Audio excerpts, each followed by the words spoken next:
আসসালামু আলাইকুম। আজকে একটি গল্প শোনাবে আমাদের সুমন ভাই। তো আশা করি গল্পটি শেষ পর্যন্ত শুনলে ভালো লাগবে এবং গল্পটি যদি গুরুত্ব দিয়ে আপনারা মেনে চলার চেষ্টা করেন আপনাদের ভালো হবে। তো ভাই শুরু করেন।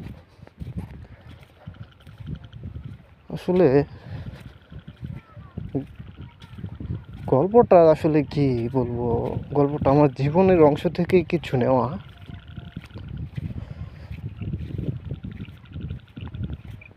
আমি ছোট থেকেই অনেক কষ্ট করে বড় হয়েছি। আমার বাবা ছিল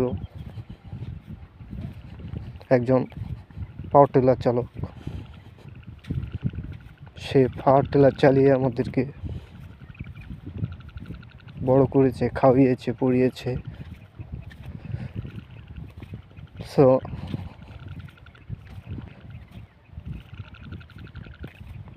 মাও ছিল অনেক পরিশ্রমী। সেও আমাদের জন্য অনেক কষ্ট করেছে।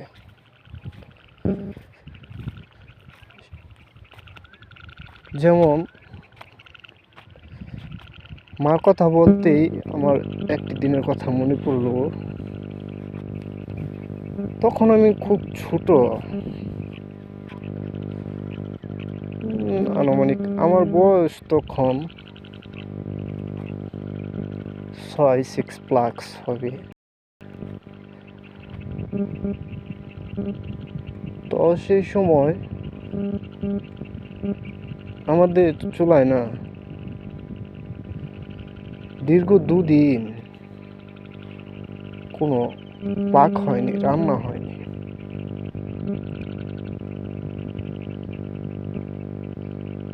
মায় পরিশ্রম করে যেখান থেকে পারে সেখান থেকে কিছু না কিছু খাবার আমাদের জন্য নিয়ে আসতো। আমার মার চোখে লক্ষ্য করে দেখতাম মা এই খাবারগুলো তিনি নিজে না খেয়ে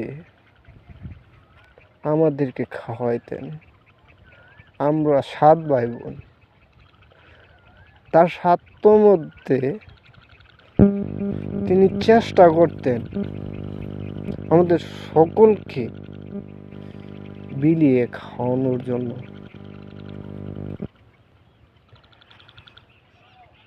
তো কেউ বলতে পারেন আপনার বাবা আসলে ওই সময়টায় খুবই একটি দুর্ভিক্ষর মধ্য দিয়ে গেছে। আমার বাবার ইনকাম ছিল না।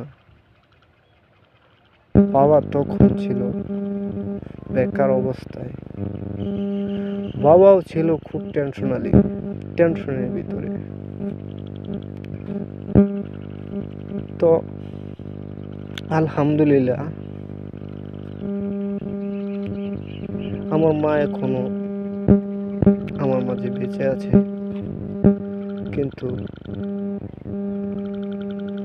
আজকে 6 বছর যাবত আমার বাবাটা নেই।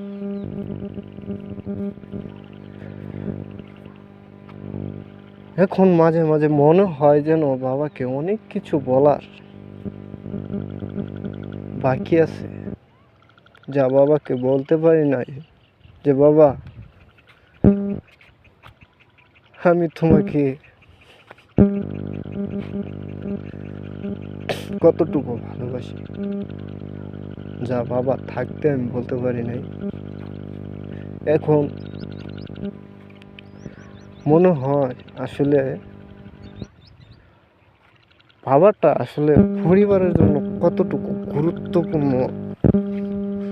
বাবা আসলে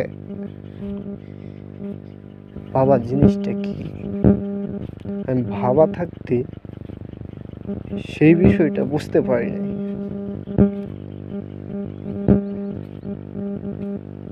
তো এখন আসলে বুঝতে পারি, কিন্তু এখন তো লাভ নাই।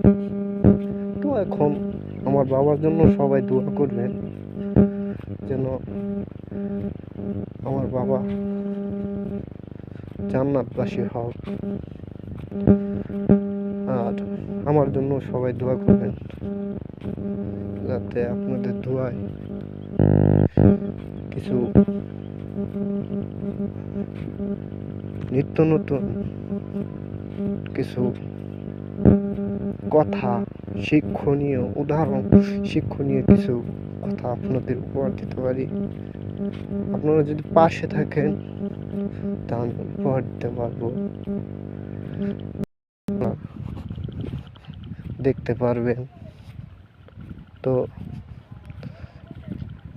এতটুকুই শেষ করছি। সকলকে সালাম জানিয়ে আসসালামু আলাইকুম রহমতুল্লাহি ওয়া বারাকাতুহু।